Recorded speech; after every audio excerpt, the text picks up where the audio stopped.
So libido might change with the hormonal changes, not for everybody. Some people, it doesn't go down, that libido. Everybody, it's different for everybody. And it's worthwhile checking out why and what. Were you having the sex you wanted? If you were, then there may be some tweaks. Your doctor may be able to help, a gynecologist might be able to help.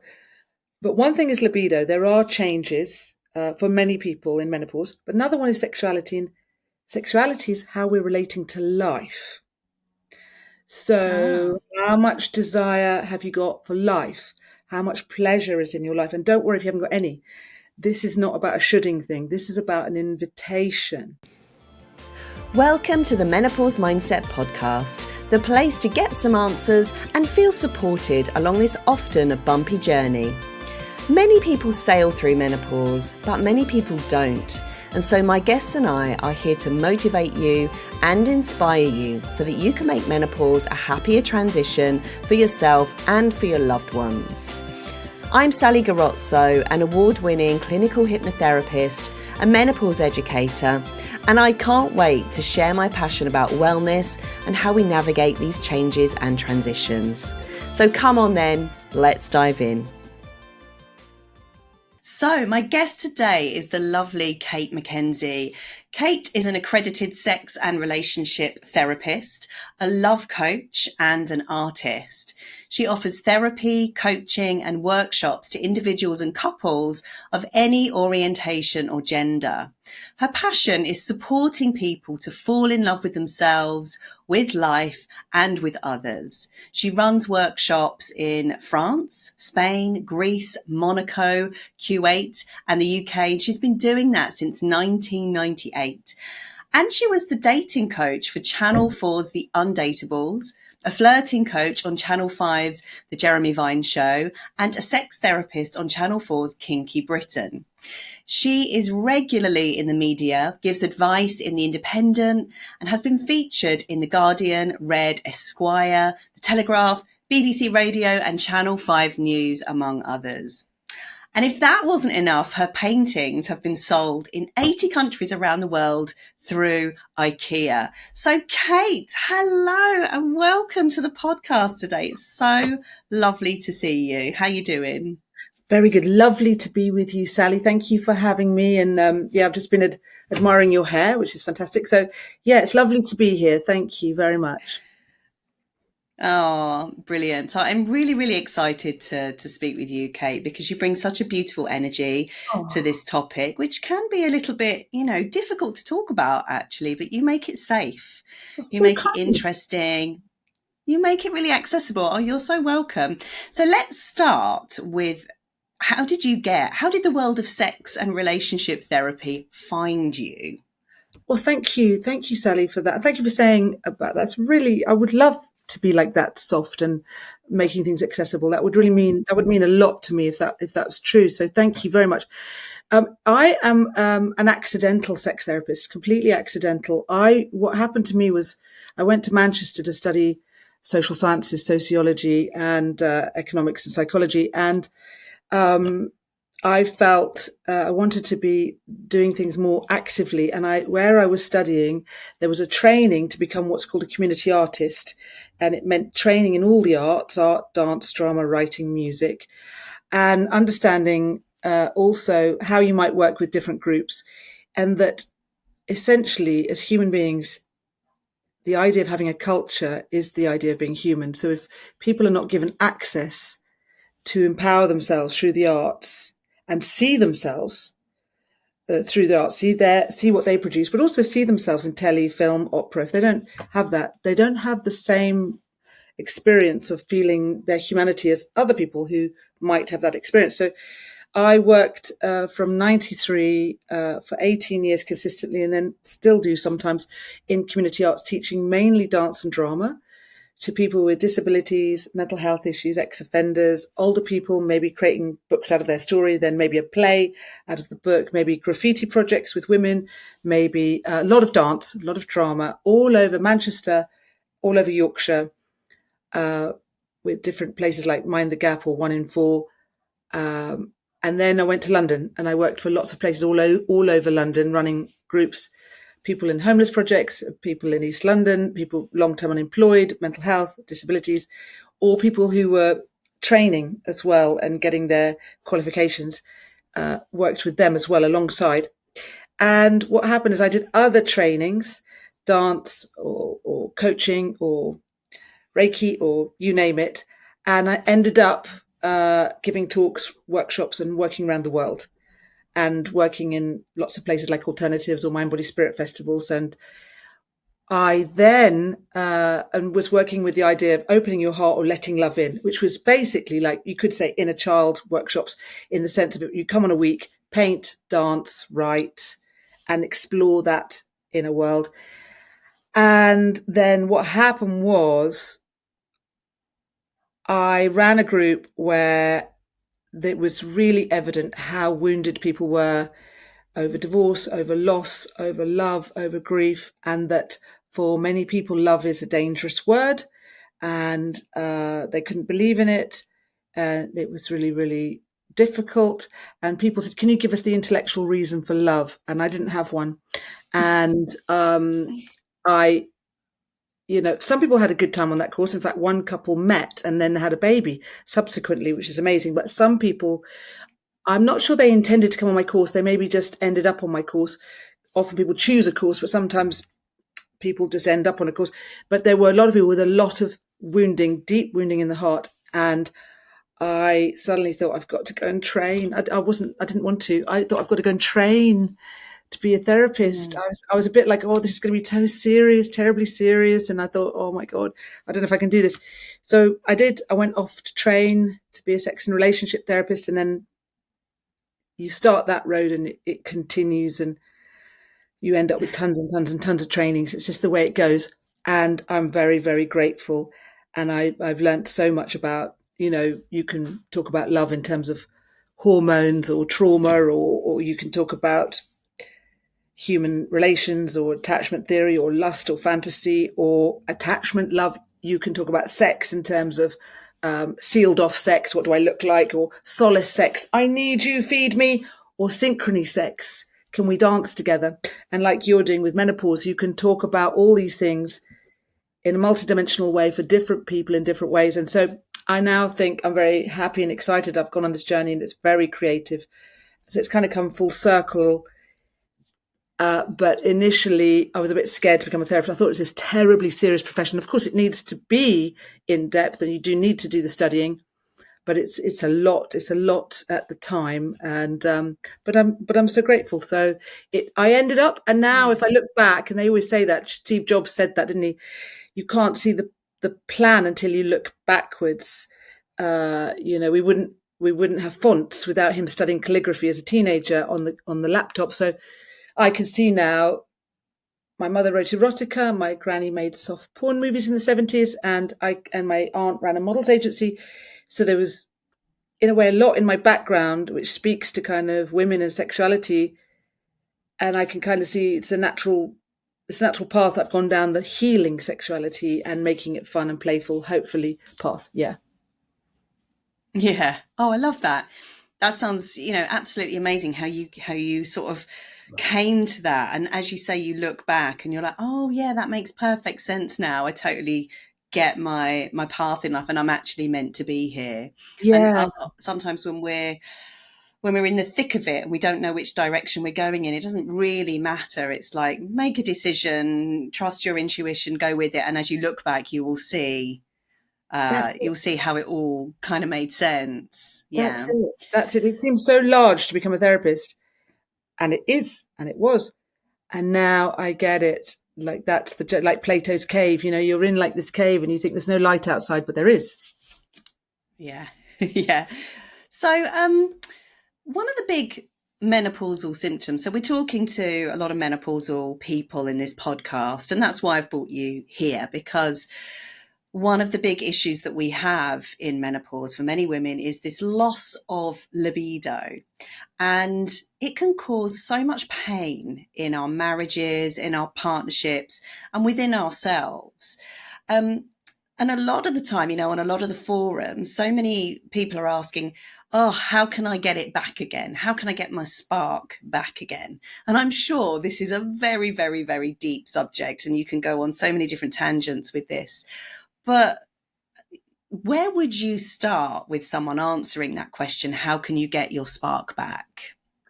So obviously, like you said, it's as long or as short as a piece of string, and everybody's different. Yeah. There may be physical symptoms that need to be checked out. There may be, Hmm. hormonal issues that maybe need to be looked at.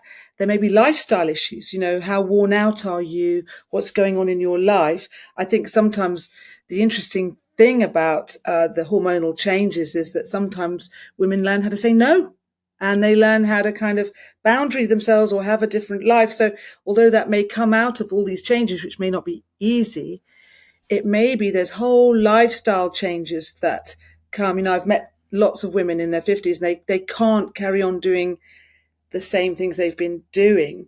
But that may mean that they start to have boundaries, or they start to say no, possibly, or they go and get their vulva or their clitoris checked out because they didn't notice that there was atrophying, and that maybe they need some attention there, or or maybe they've been having sex that they don't want, and they were never talking Mm. about it because if some people in a long-term relationship feel it might be rude to say, I don't want that kind of dopamine sex. I want some more oxytocin, some lovemaking sex, if depending on what's happening. Or you might be having fun, but I'm not. I've just been pretending.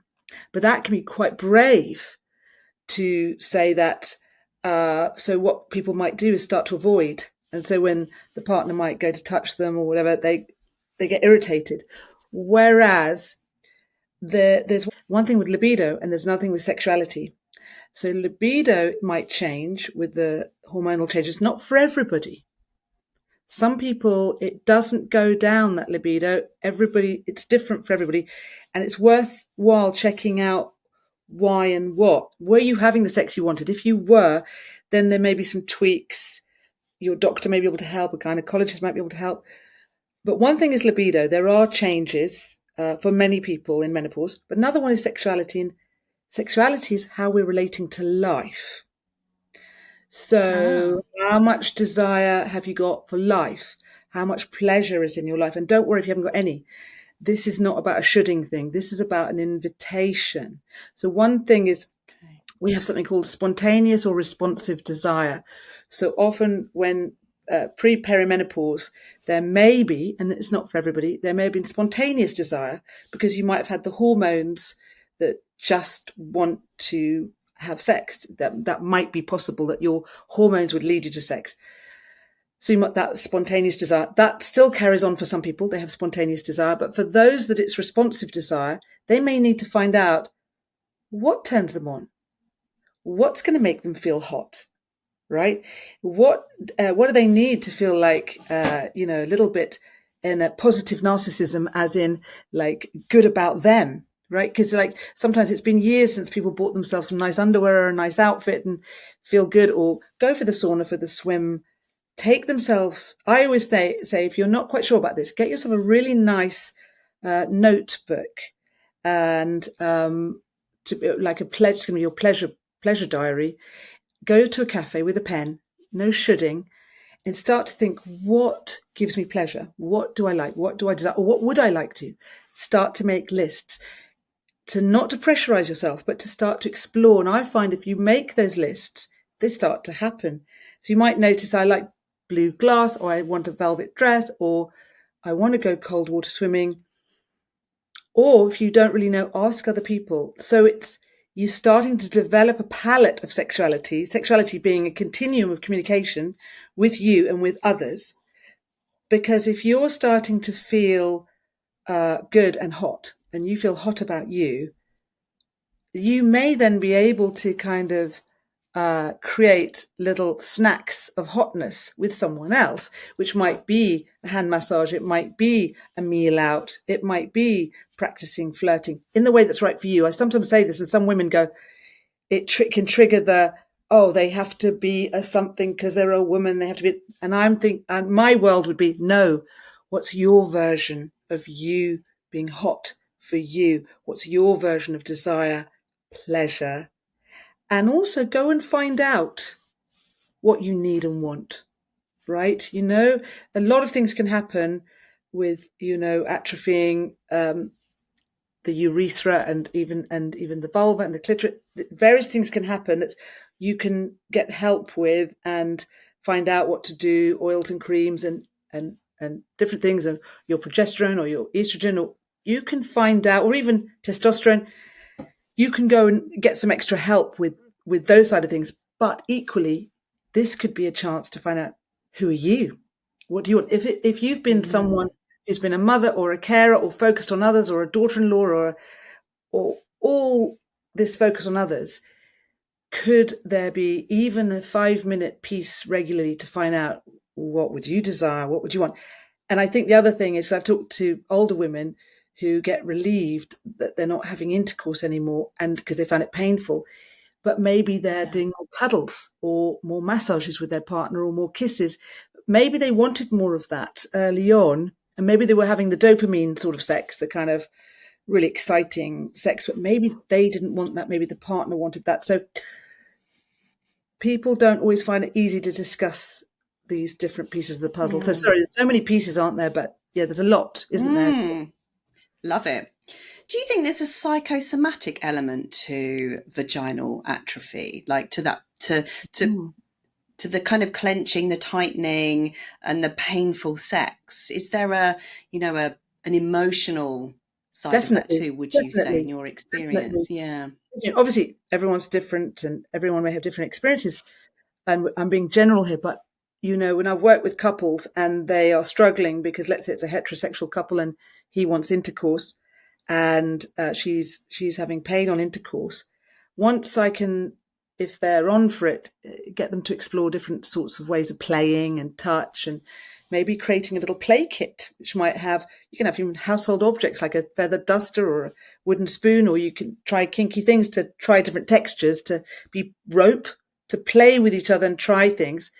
And they make these sessions, which is play, rather than it has to be touch you here, touch you there, right, let me get my penis in. Sometimes, quite regularly, and these can be older women, they're up for intercourse, but their body's relaxed because play has entered, and it's not demand. Demand is quite crushing. I always think, like, female genitals are like little sea creatures. They're really delicate. And it's different for different women. Some women want to be touched quite strongly, but a lot of women want to be teased. So if it gets into a rhythm where you feel he's going tap, tap, ready, tap, tap, and you think, and you can imagine the genitals going, I don't know. Whereas if you got more confident and there was more space for you, and you were having a bit more pleasurable time for you, maybe in your own way, and feeling good, and you could just go, you could enjoy his responses to you, but also, can there be different ways of connecting? And that's also about helping the woman step into her seductress, step into her more empowered. So she doesn't have to reject. It doesn't have to be like, oh God, I'm under pressure, but more like, thank you, darling. We can have a little kiss. Like, it doesn't have to go straight to intercourse unless you want that. It could later. Is there ways of making it snacks of sensuality and sexuality, and being what I call bite-sized pieces of sex. Bite-sized pieces, and what I call becoming actively receptive. So I teach courses in flirting and communicating, and I have met lots of people who said, but when I meet the right person, I will naturally flirt, or I just want to be myself. Absolutely. But I feel like it's like learning to drive. It's a rare person, and there are people who got straight into a car and knew how to drive. It's more about, can I get confident so that when that stressful moment comes, I can go, oh, you cute thing. That's lovely. Just have a little hug. So not knocking your partner, but guiding. And I think sometimes it's been hard for people. After a while, they've put up with maybe they've put up with things they didn't want, and then lose the confidence to guide. But it's easier if you're building yourself up. Then the other thing is to compliment, because that energy coming from if your partner still wants you, that is a good thing. And you might just want to guide it a certain way. And that's also learning flirting skills, because we all like to be flirted with differently. So sometimes it can go a bit wrong because one partner might be really straight up. Would you like it? The other one wants teasing, or wants a date with an atmosphere, or wants the massage table out at 6 and a massage, and then they'll be open. So sometimes if your partner's really direct, you might want to teach them, look, I'm really energetic, I'm really sensitive. If you do help me with this, if you kind of woo me a bit and we have a bit of foreplay in these kind of ways, or you tease me, or we have a date, or we go to a sauna, I'll be ravenous for you. But this knock, knock, am I there is like a no. Do you know? So it's navigating desire and pleasure space. Yeah. And also, a lot of women, as they get older, they get thrush and they get cystitis, which, so you can imagine how, if sex starts to get painful, and then you might like sex, but if you're starting to get certain symptoms, and then there's knock, knock, can we have sex? And you're thinking, oh, so the body could clam in. Do you see? Yeah. So much of it is about what surrounds sex, the Yes. time before sex, Yes. the time after sex. Wasn't it you, Yes. I think, when you did a talk at Inspiring Talks, I think you said something about that, didn't you? You said something about sex begins the moment it finishes or something. I think that was you. I don't know if that was me. That may have been Esther Perel, but that's exactly right. Good lovers make love all the time. They smack each other's bottoms if that's consensual. They send sexts. They woo each other. The partner likes a certain interesting chocolate. They find it online. They get it sent in the post with a sexy note, not for any reason other than celebrating that partner.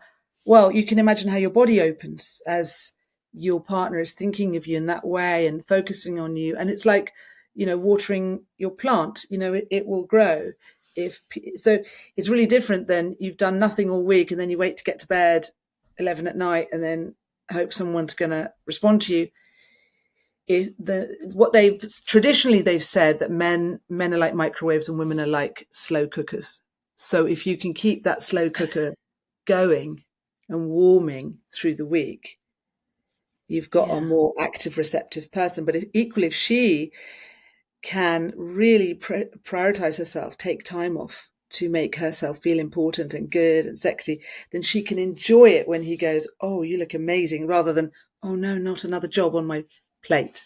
Yeah, because that's, I think, what many women think of when they think, oh God, I've got to go to Victoria's Secrets and buy a bloody new lingerie set. I'm going to, it's a waste of money, or I can't be bothered, or I don't look very good in it, or I don't feel comfortable in it.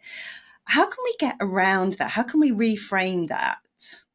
So part of it is your pleasure diary. So example being, someone I know in my world, if she does certain things, dresses certain ways, and has sex with her partner, happy, it's a heterosexual relationship, they're very happy, he's ecstatic, and also appreciates what he does a lot for her. But when she was a bit worn out, not doing quite enough fun time for her, because he was quite happy to not be so sociable, but she needs to be sociable as part of her filling the pots. When she wasn't doing enough, when she was just spending a lot of time with him, and he was happy with that, but she needed more to go out and about, she was finding it too much. The dressing up, the sex, she was feeling it demand. And I just recommended to her, I said, look, go and fill your pots. She goes out 3 nights a week with friends or to the theatre or to various things that fill her juicy pot. And now she feels lucky that she's got a guy that wants that, because it's like she's got bandwidth. Does that make sense? So I'm not saying, by the way, I'm not saying anyone should wear Victoria's Secret if they don't want to. Maybe there's something different, but it's like if I've got bandwidth, I've got generosity, and I can feel like somebody would want me. But if I've got no bandwidth and I'm not feeling good, I'm going to put that outfit on and think, oh, it doesn't look good. Whereas if I got bandwidth, I go, hey, if he thinks I'm hot, I'm hot. Do you know? So it's a lot to Yeah. do with our bandwidth and our desire and our sexuality as a pleasurable piece in our life, if that makes sense. Yes. Yeah, that bandwidth is so important because when we're compressed, when we've got compassion fatigue, or when we've been giving to the kids or parents or whatever, and we All feel that. squashed, Yeah. oh gosh, it's like, oh, are you kidding me? Yeah. So I guess really, good sex, having pleasure is, or opening yourself up to it, is really about looking at how you're nurturing yourself first, how you're giving to yourself first, so that your cup is full, because you can't pour from an empty cup. And I guess that's true of sex and sexuality as well. It's a really big deal. I mean, a friend of mine, her friend is doing a study on women who are more relaxed, a PhD on women who are more relaxed about sex. And she Okay. discovered that a lot of women more relaxed about sex were slightly bigger or bigger.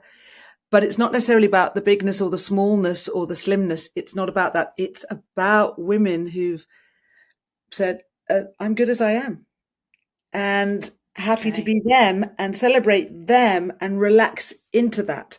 That's super sexy. Then, if your partner likes you to wear certain things and you're happy to be generous, but you think I'm super sexy anyway, and I'll put these things on, there's a kind of win-win, but not a kind of, oh, from that pressurized, my pot's empty. I've got to put that outfit on. I've got to try and have sex. I'm not feeling comfortable.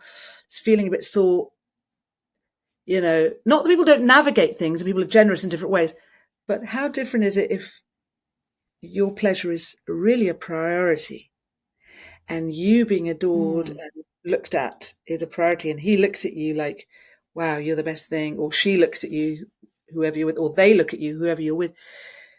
What if you are a priority and you put that in? Because we don't get what we want, we get who we are. So we get treated how we Ah, feel. wow. Yeah. And so, We don't get what, can you say that again? We we don't get don't get what we what we want, we want, get who we we get who are. we are. Love it. Okay. So if we're like a fountain of love and we're exuberant and we're happy, and then, even a hug, if you want a hug, there's no shoulds here. I think the problem sometimes that comes in couples is one person wants more than the other, and there can be a cycle and a dynamic, and there may be so much to unpack in that. But if if even one person starts to make their life more joyous, it maybe they've got room to go, hey, let's have a hug, let's have a kiss, and it not have to Mm, say, oh my God, mm, I'm gonna have to do that, then I'm gonna have to have intercourse, or they might want intercourse. So there's also something called maintenance sex, and there's something called carezza. There's no mhm. shoulds on any of this, but carezza is the idea if you're in a heterosexual relationship. Although I suppose you could try these things with other implements of dildos in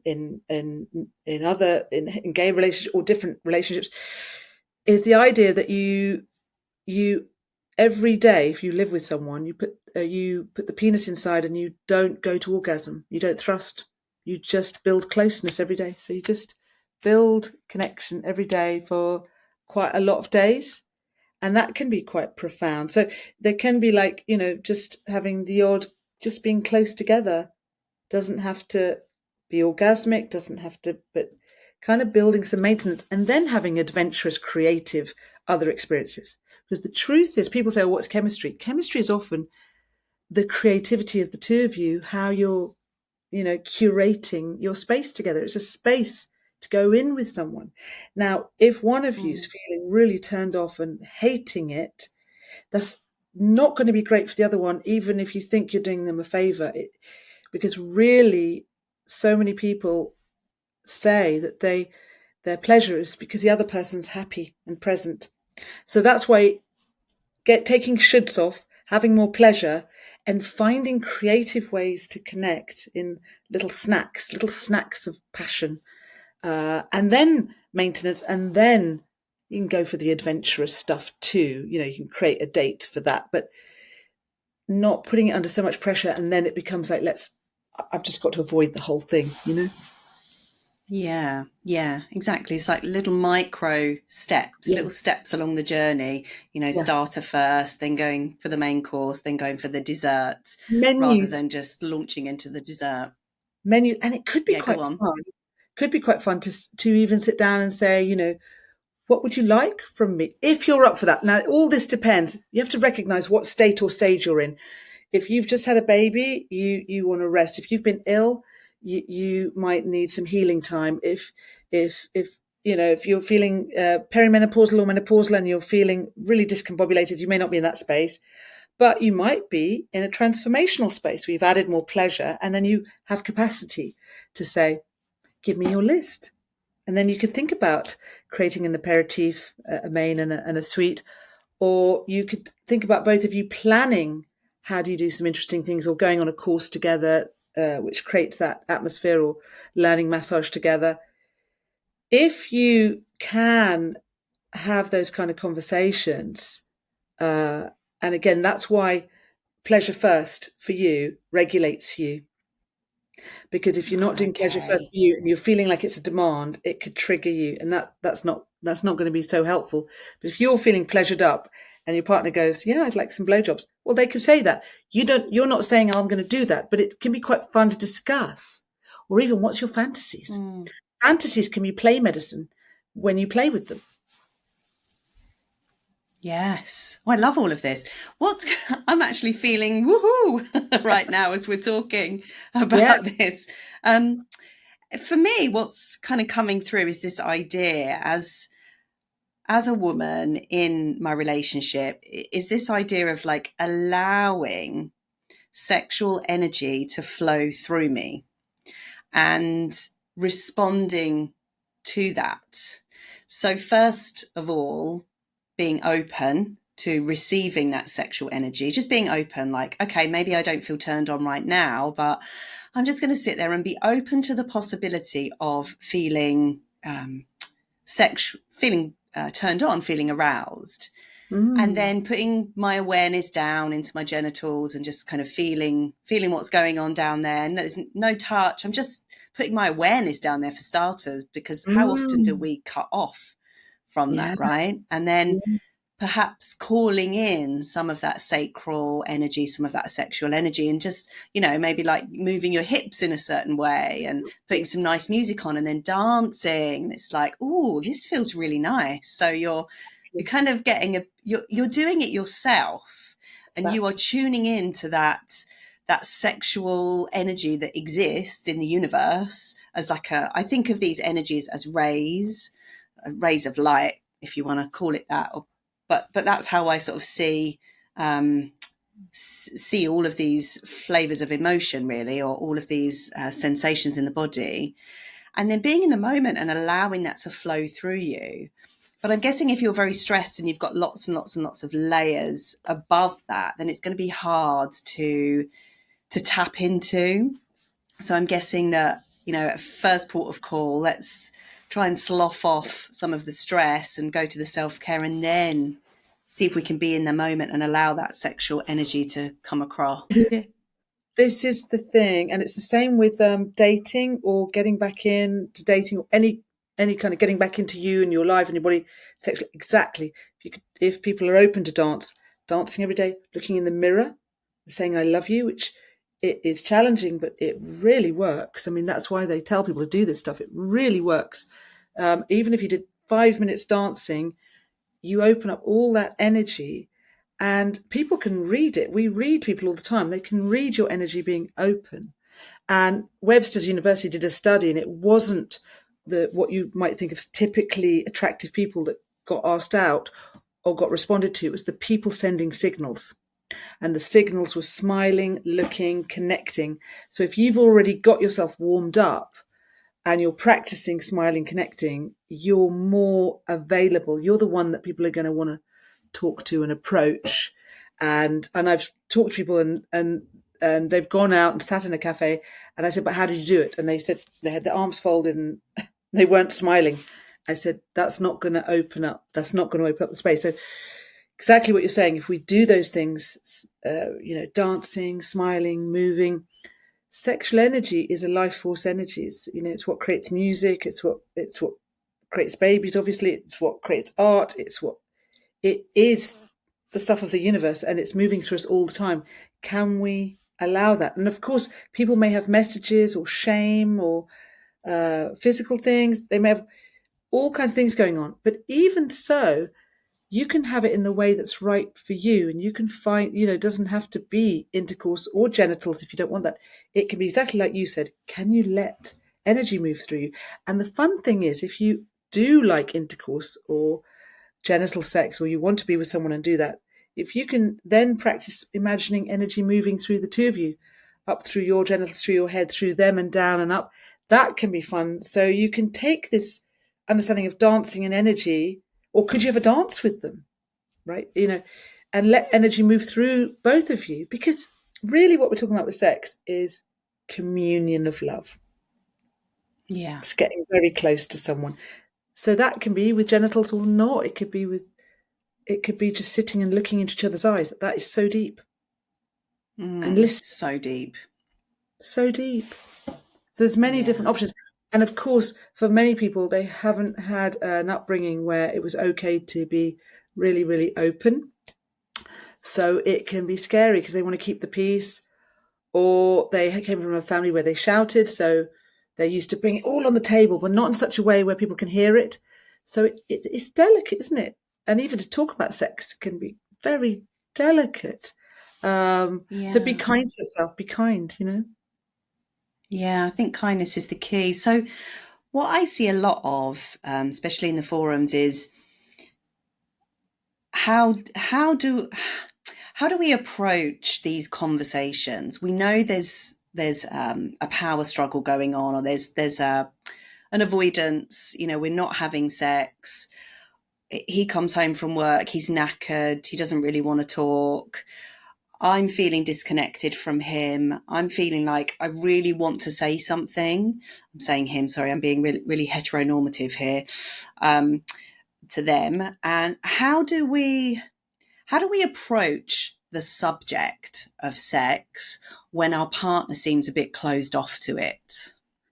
Well, often that's not necessarily the right moment. So much of this is timing, space, the moment, curation of a moment. So it's much more about the curation. So what I mean by that is often not on entrance, not on exit, not when someone's tired, not when they're shut down. So if you're already reading the room, that's not a great idea. What is a great idea is starting to go on dates and starting to have fun together, and we live in Brighton, and there's all these pubs all along the sea where, even now you could go and sit in a pub at the week, you could go places where you could sit and look at the sea. So you could sit opposite each other and have a drink and look at the sea. I have a dear friend who, when her and her husband were very squashed in their relationship, there wasn't that much space, a lot going on. She discovered that in the winter, a lot of seaside towns will do a hotel night really cheaply, one hotel night, because in the winter they're not selling so many nights. And she just once a month booked for them to go away, and they reinvigorated their sex life, because sometimes, your life, busyness, work, children, the same environment, it isn't the easiest to go and ignite everything, but you go away. Just going away can suddenly, now not everyone can afford that, so it's all different for everyone, but it's like there are ways to change the energy, change the environment, even like look up somewhere you've both never been and go for a drink and ask your partner to wear something that you would like, or you wear something they would like, and just maybe even make it playful. So the thing with people, which is so understandable, is when they've got a big subject like how do we talk about sex, it can build up. How do we do it? And then they're going to talk about sex. My tip would be, if you could chat to some good friends to practice, create the date, and then on the date go, hey, what would your fantasies be? Make it fun and light, not like a big thing like I don't like the sex we're having. Can we have a big chat about the sex and we make it better?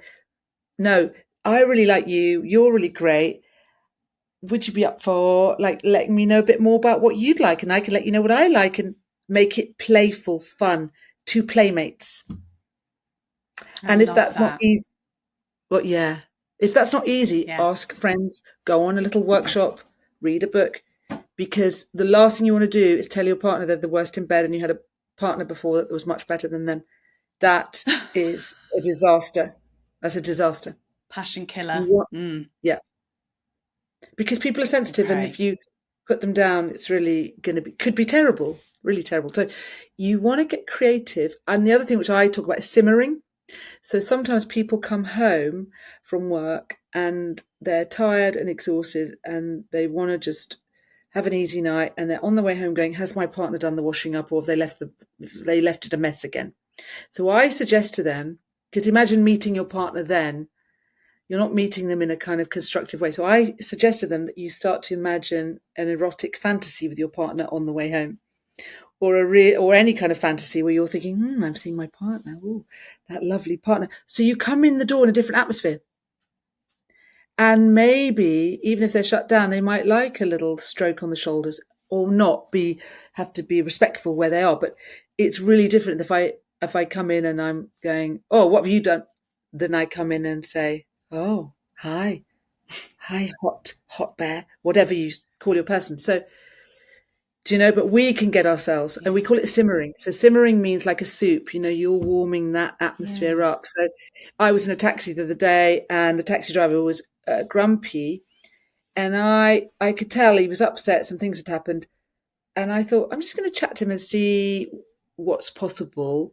And after chatting to him a bit and then telling him I was about to go and teach a flirting workshop, he cheered up. And it was Oh. because I engaged with him, listened to him, and then we engaged and I shared where I was at. So what I'm saying is, if we do it gently and warmly,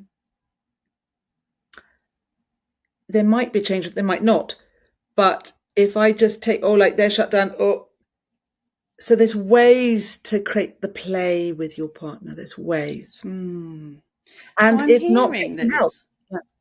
yeah, Sorry. of course. Yeah, absolutely. And I really want you to talk more about what you've got coming up, and because you've got some amazing workshops and that coming up, which I Thank you, Sally. Bless you. highly advise people get Bless on, you. because So you kind. are brilliant at what you do. You really are.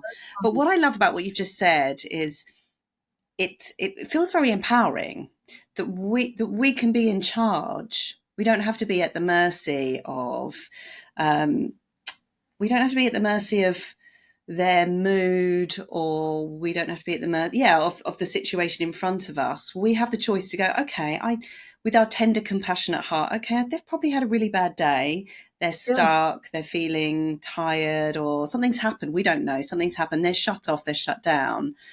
Mm. Instead of reacting to that and sort of spitting our dummy out, which is going to escalate the situation, we have a choice in that moment to sort of break that cycle of tension Yeah.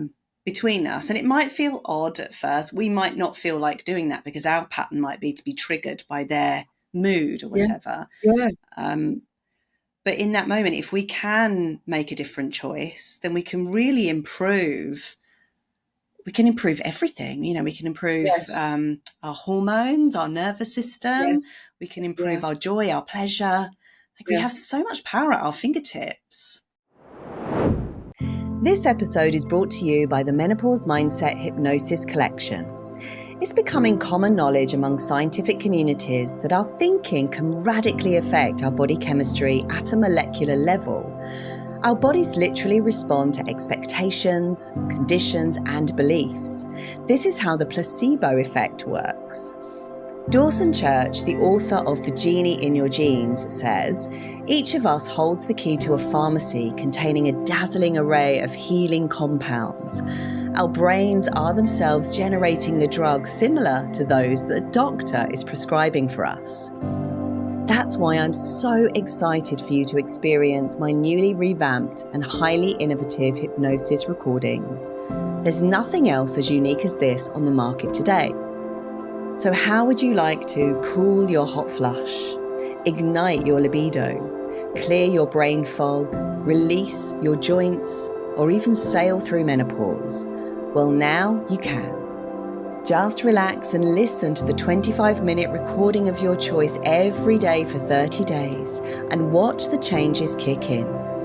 Each recording is just $24.99, or you can get the entire collection for $59.99, which is a saving of £65. But it doesn't stop there. Inside this bundle, I also include my popular Mind Over Menopause Masterclass, where you can learn the mindset hacks to help you have a better menopause transition.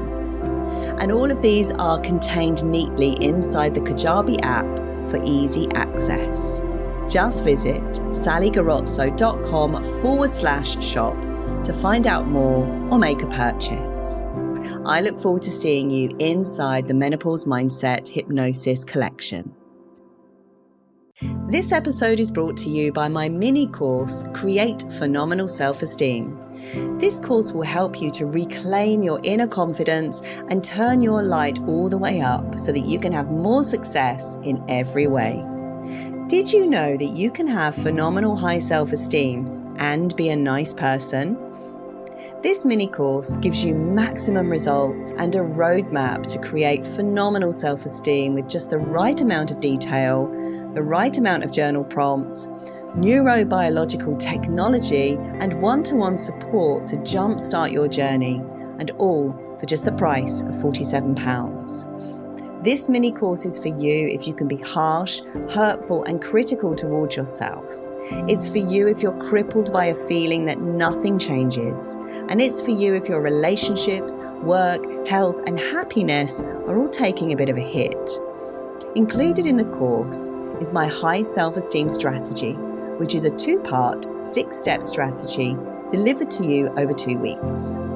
This is a conscious pathway that you can follow for the rest of your life to turn low self-esteem around. It's simple, effective, and enjoyable. It also includes a soaring self-esteem hypnosis recording, because without tapping into the power of the subconscious mind, change rarely occurs. And finally, it includes a one-to-one support session with me, because you're not a robot, frankly. You need nuanced support. Not many online courses give you access to one-to-one help, but I do because I understand the power of validation and accountability. So, what are you waiting for? Come and join me. Create phenomenal self-esteem today. Just visit sallygarozzo.com/self-esteem. Yeah. If one person, and I think you're talking about women a lot, if the women, but everybody, but if the women can kind of really up their joy,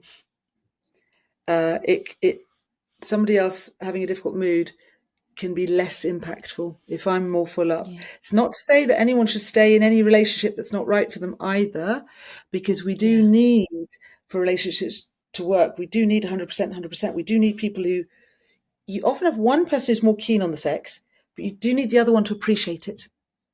Or you're going to get no sex, which if it does, that may suit some relationships, that may suit some people, but if there's somebody who's unhappy about that, it's not great. That's not great for them. So it's not to say that anyone should stay in things that are not great, but yes, if one person's having more joy, they can really let it roll. Difficulties, let them roll a bit more. Yeah. And then the other person might cheer up because there's not the traction. Yeah. Yeah, absolutely. Kate, why is sex good for our health? Like, what's going on in people that have good, fulfilling sex? And that might be intercourse, that might not be intercourse. What's going on for us mentally, emotionally, physically? What can you speak to about that? So I'm trying to motivate people to be inspired to change their sex lives if they're not having fun with them. I mean, receiving touch gives us oxytocin. And there's a lovely guy called Dr. David Hamilton, a chemist, and he's done a lovely book, Why It Matters, Why Giving a Fuck Matters, because we have oxytocin receptors in our body. And when we're actually genuinely kind and giving and receiving and receive touch, it actually creates health in our body, like our heart, the aortas and receptors in our body has to be genuine. So that's why, in a way, it's complex, but it's important that people just don't submit to having to have sex, because that's not going to create the health benefits. But the health benefits, if it's genuinely, I'm happy to touch you, you're happy to touch me, we're happy. If there's a genuine connection, it actually opens the oxytocin receptors, which creates so much health. You know, like when, there's a lot of studies, people who've got dogs have less heart attacks because of the stroking and the oxytocin. So that's one big health thing. There's also the attachment aspect, which is that you're seen if it feels good. If you're in a good enough connection and it feels good, you're seen, you're valued, you're held. So all that, people had a good enough upbringing and they had bath time, bedtime, story time, and they just felt seen and that they could go out and adventure into the world. Well, people who have that kind of connection where they feel like they're held and seen, valued, important, you can see how that helps them in the world, right? But also, if people are doing that, often people notice, oh, do you want to get your testicle checked, or I've just felt something in your breast, or so it's and there's you get regulated. Now there's different kinds of sex. There's oxytocin sex, that's the kind of attachment sex, where you feel like you're making love and it's really tender. That's very healing, very loving. But there's also dopamine sex. It's like the kind of pleasure, adventurous, taking an edge sex, lustful fantasy sex, if you like. That's also can be quite fun. But again, it can be quite nice for people to have regular kind of the maintenance of that attachment sex where you're just close, and maybe some adventurous sex sometimes. So some people are having adventurous sex all the time. Some people may like that, but they can be left hungry because you have so much dopamine that you're like, don't let the person go. And that's partly because you might need a bit more cuddles to feel satisfied. Like when people watch a lot of porn or eat a lot of cake or have a lot of things and they want more and they want more. It's the dopamine. You get a low, so you want more. But if you get the oxytocin with the sex, that's the cuddles, the warmth, you get sated with the dopamine. So you can have the pleasure, but you get the kindness gives you that, so it doesn't lead you to so much, I have to have more.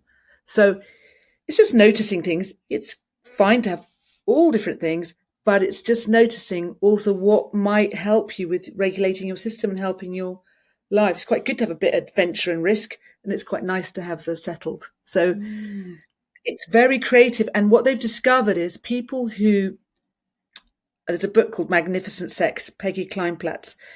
The people who are the people who created great sex lives are people who are older, disabled, and from the LGBTQ community plus. Oh, wow. What can we learn from them? Because the people with disabilities, they have to make a big effort to kind of really sometimes make sure they're doing that. So they've come out. The people from the LGBTQ plus communities have often had to come out against all kinds of societal stuff. So they've gone through a doorway. And older people as well, if they choose to and they say, this is important to us, they make time for it. So people assume it's young people. It's not that young people aren't having sex, but the people who often have had to make a choice. And that's where sex is about creativity, chemistry in the sense of making your own soup. It's people who choose and to curate that. Or they could be people who are in polyamorous or having one night stands, but they are choosing. That's an important part of my life. I'm going to curate my life that this happens in my life. Right. Yes. So they're deciding, making a choice. We're making a choice. It's not.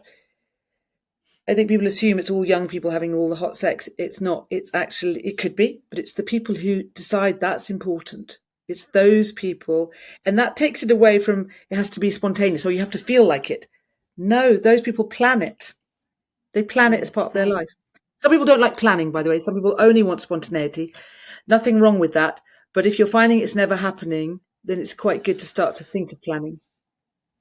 Yeah. And I guess there are some barriers as well around, I don't want to plan. I want it to be spontaneous. And then I suppose there's some work to be done around that as well. Yeah.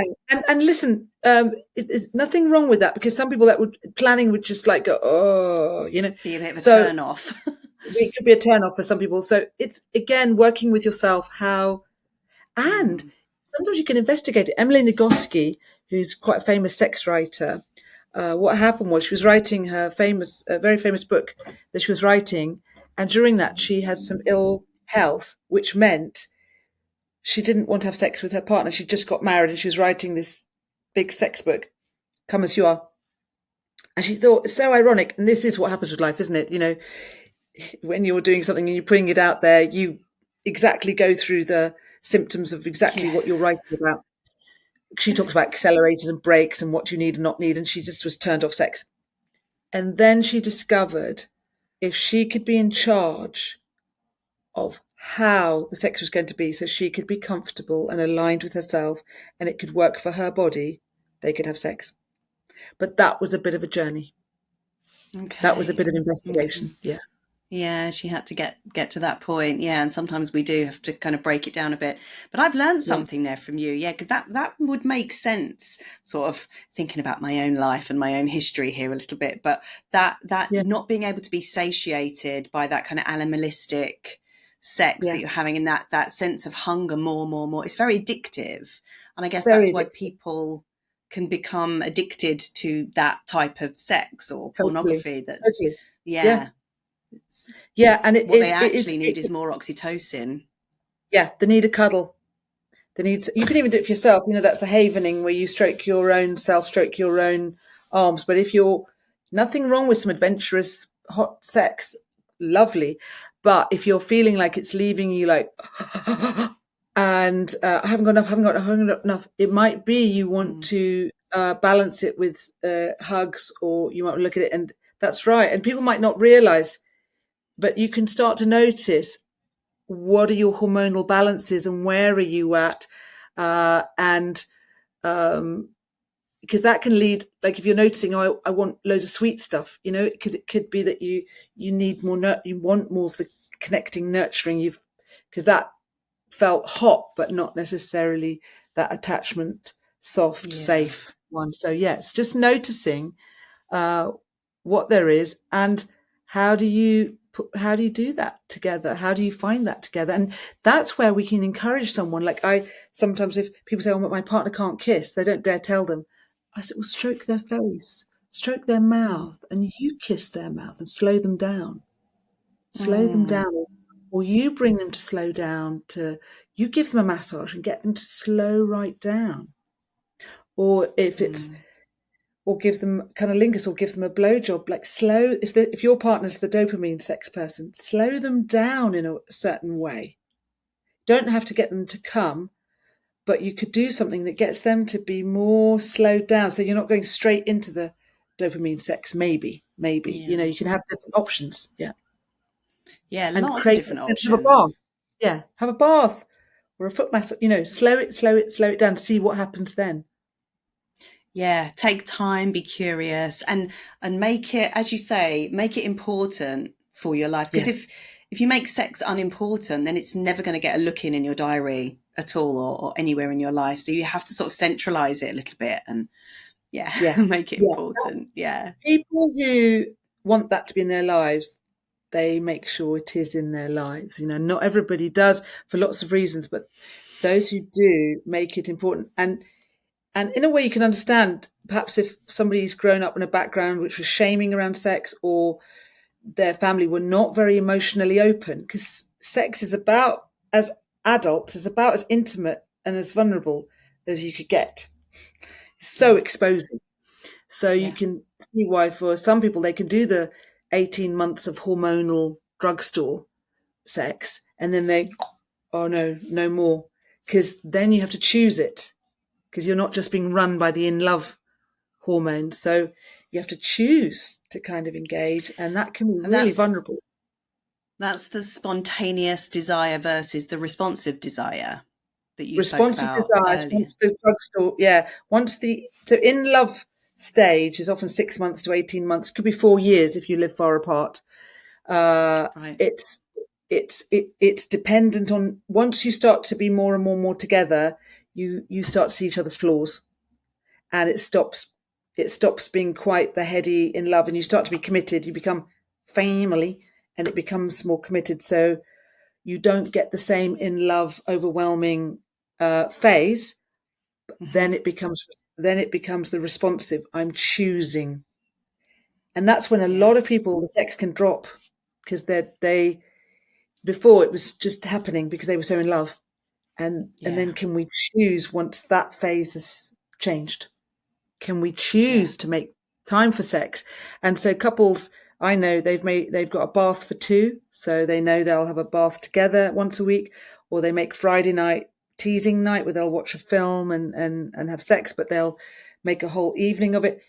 And if they miss that out, they'll make another time. But it's like the two, might be one leads, but the other one has to think that's a good thing. Otherwise, it can't happen. It can't happen. Yeah, there No. has to be a synergy there. Yeah.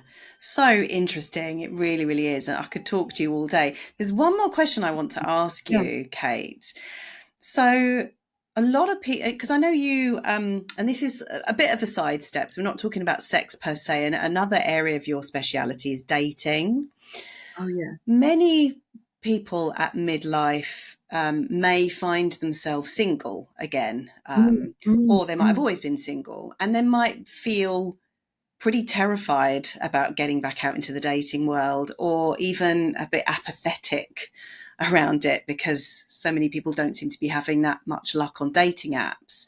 What advice would you give to anyone in this position who's feeling a bit of a loss about dating, especially at midlife? So, one, be really, really kind and nice to yourself and compassionate, because this stuff can wear people out and has worn people out. And you know that getting a message you can get a dopamine hit. Do you hear from them again? You can get an adrenaline worry. You know, you can get it. Oh, have they ghosted me? Am I catfished? Is that a bot? You know, it can wear people out. This whole online, what do I write? What do I do? I feel get a community together, get a couple of friends or a friend, get help to write your profile, make your profile zing off the page, because you are brilliant, you are gorgeous, fun and hot.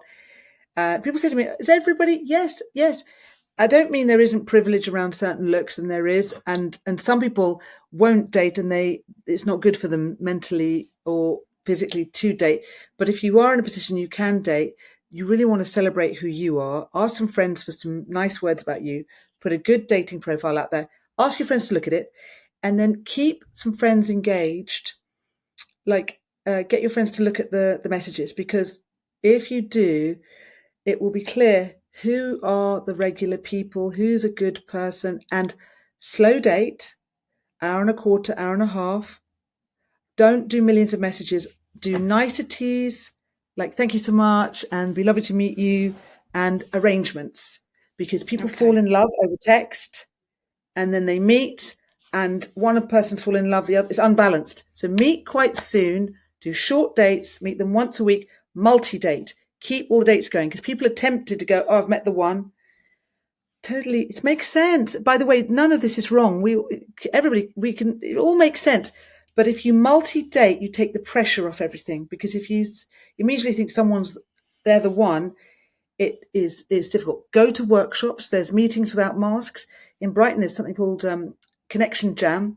There's loads of singles nights in Brighton, and there will be in London and all over, I imagine, the UK and the world.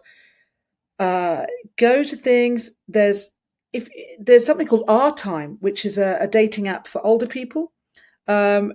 And, you know, there's something called Raya, which is a dating app for slightly famous people. So what I'm trying to say is there's even dating apps for people with herpes. And I say that because that can be quite, it's completely common. It's completely regular. It really is. So many people have it, but people can feel, how do I say that? So there's dating apps for all kinds of people and situations, for bigger people, smaller people, you know, there's everything. But main thing is don't crash your life. Don't cancel your life. Make dating a boundaried thing, half an hour a day on apps, hour and a quarter to an hour and a half meeting people, and explain to them. Say, oh, look, really looking forward to meeting you. I've got to be somewhere else at this time, so you're not rude. And then see how you feel on the date. And then on the date, if you like it, say, I really like this, love to do it again. Make it simple. Don't feel like you've got to wait for them to say they want to see you. Whatever. No, make it simple. This is just early dating. So make the whole thing really simple and easy. And if you keep your life going, your friendships, your dance classes, whatever your things are that you do, which is why I would seriously recommend that you put the pleasure diary and the fun is an essential piece, or it's overwhelming to date. because what you want to do is go in stages and go deeper in the stages. And if you've got your fun going, this can really help. Now, monogamous people often want to go and find the one and then car crash their life and get rid of everything and just be with the one. And it's Oh my God, I so understandable. recognise that. Who doesn't? I mean, I recognise that. I'm sure many people recognise. But ideally, you wouldn't. Ideally, you would keep your life and your friends as important. And maybe, I mean, some people are poly, some people are multi-date. Ideally, you would multi-date and explain you are from the beginning. I've promised Yeah. myself to get to know people. I've promised myself to take time and get to know people and multi-date and get to know people, because apparently it takes about 7 years to actually know someone. So, people fall in Wow. love so quick. If you can slow it down, I know it's not easy because it's so tempting, isn't it, to go to, but if you can slow it down, you get to know a bit more about them and find So out keeping what's it their a big little bit more superficial for like a longer light, time. light for a longer Light, time. okay. Light, yeah. Lighter for So longer, fun, okay. lighter for longer, because like obviously I've worked with people who've met someone, they had a wonderful date, and the second date was the entire weekend together, and then they never heard from them again Yeah, because likelihood they were what we call flooded. The Like, how do you come back to someone you spent all weekend having sex with? There's no beginning there. You've gone to and even if it's the most amazing one, that could be scary for someone that you're virtually like in a relationship now, even you just met. yeah, Nothing wrong with anyone who wants to do any of that, by the way. There's nothing wrong. It's just, if you want to get to know and develop something, take time. But if you want to play partner, if you want to play buddy, if you just want to have sex, you can do that. But also be aware of what kind of person you are, because equally you might also get involved. Nothing wrong with that. In a way, we all fall in love without having a clue who these people are, really, and we don't mm, choose it. We don't choose how it kind of happens. But if we keep it slow, there's a chance of building a friendship. And people who build a friendship, there's enough spaciousness to even talk about sex. Would you like sex? Would you not like because you're not quite in the same, what do they think of me? What do they, there's a friendship. mm, And a friend yeah, can say, I'd like this, would you like that? Like we would in a friend. Friends can talk through things. And so if you slow it down, there's a chance of building a friendship as well as the romance and the hormonal mm, erotic stuff. And that friendship is mm. precious. Again, no judgment. Most people car crash their lives and get involved with people really quickly. But some people find that it doesn't happen, or something happens quickly and it drops out, and the hormonal stuff is quite unbalancing. And that's why I'm Yeah, suggesting slow if you can. yeah. So multi-date, lighter for longer. And then when would you recommend? It sounds really clinical, but how do you gauge when it's the right time to have sex with someone? Like, are we talking 3 months? Are we talking 3 weeks? Like, is there a time limit or a time So frame? again, no judgments, whatever anyone does, because whatever's right for each person is right for them. But if you Yeah. can wait a month, if you can wait 3 weeks, I mean, a lot of people can't.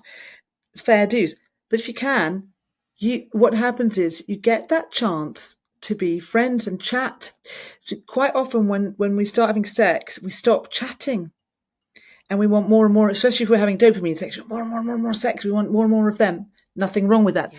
But the more you can allow the friendship and the chatting to grow, you get to know them, and you've built like the attachment. If you want a relationship and you want it to grow, you've built something that's got an attachment system as well. And you've got the kindness. And that can be really helpful for building a relation. And Yeah. we would with friends, wouldn't we? We might build a Yeah. friendship slow. We might meet a friend and get to know them and see them 3 times in a week. But that's not that often, is it? It's often you build a friendship over time. And if there was a friend who wanted to see you every night of the week for the first week, you go, I don't, why? So, but we do that with romance. We go, I want to see you all the time. I want to, but actually, it's probably wiser to take it really slow. Now, the only thing is the communication, because actually, if somebody's taking it really slowly with you, they may be a really good partner, a really good attachment partner. But if somebody else might think this person's so slow, they're ghosting me. So there can be a lot of muddles. So traditionally, and of course this is very general, not necessarily always the case, but women have often decided in 2 seconds, this is my person or not, and men might take 6 months. This is not the case for everybody. It can be different. So I've worked with women and they've decided he is the one. And then I've worked with men and he's gone at 6 months, he's gone, I really like her now, but she's gone, Yeah. and it's because there's this, it doesn't mean men, women, it could be gay people, it could be all different people. Yeah. It could be time disparity.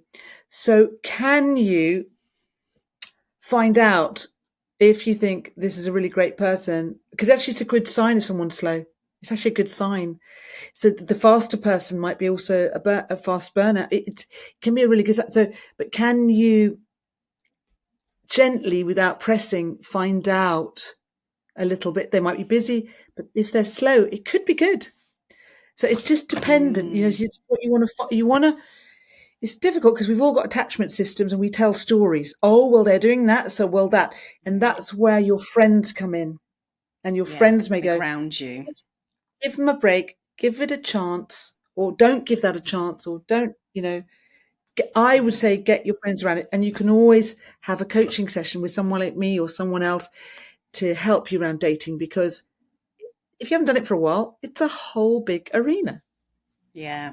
Oh, Kate, I wish I knew you in my 20s. Oh, I would have needed you so much. I was such an addict. I really, really was. I was really into the dopamine, so fast into it, scaring them off. I get it. It's so tough, isn't it, being in your 20s?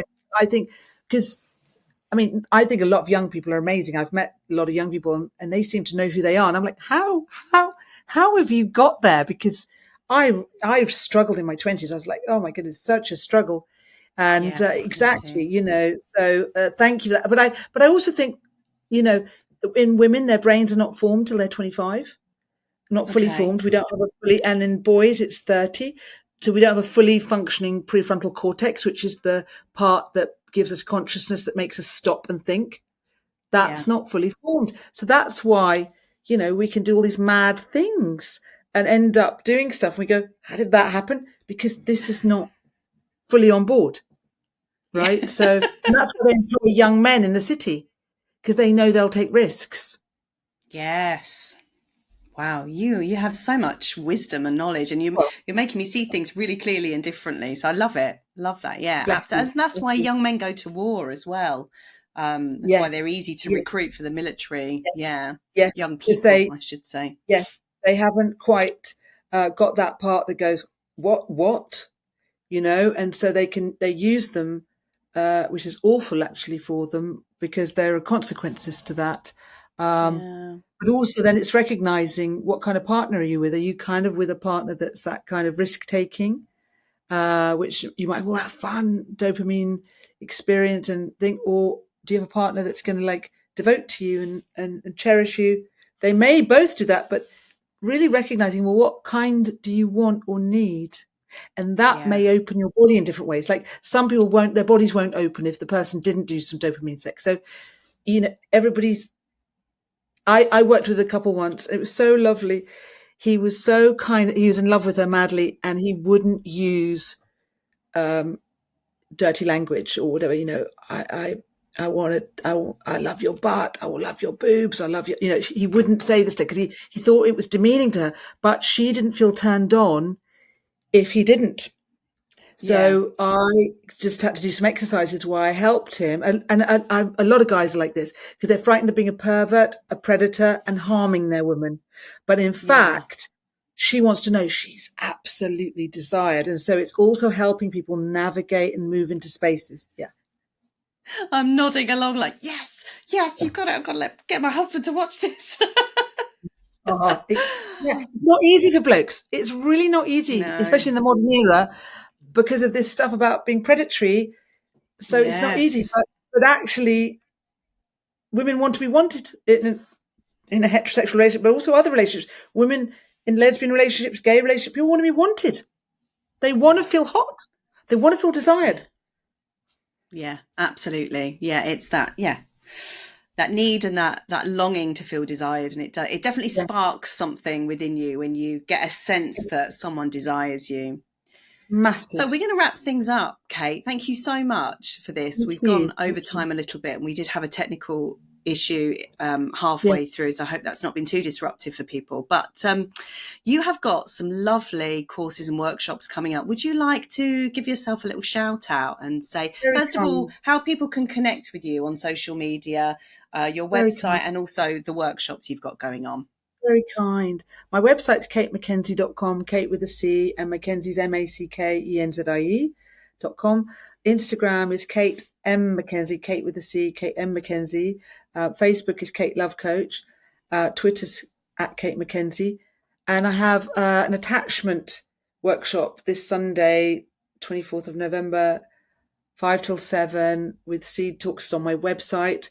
What is your attachment style? How are you attaching? And how can you become more regulated? And then I'm doing a 6-week attachment course in February with Seed Talks about how do you relate sexually, your attachment styles, and how can you make this work for you with others as well? And how can you recognize others' attachment styles and your own, and hopefully get them more flowing? And also have an Open Your Heart workshop on December the 18th in the evening online, 7 till 9, which is about really coming into your body and your heart, because your heart may say very different things when we take the time to be with our heart. So listening into your heart and what visions do you want to create for 2025. Then next year I have more workshops, a bridging 6-week course, which is a deep dive into communication. That's not up there yet. Nor's the 6-week. The 6-week one will be up this Thursday. So I've got various courses on sex, dating and relating on my website, and opening your heart. So yeah, thank you so much. And I've got podcasts and articles different. So thank you, Sally, very much. It's very, very lovely to be with you. Oh, you're so welcome. Thank you so much for your the beautiful energy that you bring and the way you describe this. As I said, you do make it really accessible for people. You don't make it weird and icky, and obviously you're a sex therapist, so I wouldn't imagine you would. But it's a hard subject for people to listen about. It can be laden with so much stuff, as you say, shame, trauma, all sorts of weirdness, attachment patterns, attachment styles, jealousy, so much difficult emotions that we can't. Getting it right. Yeah, exactly.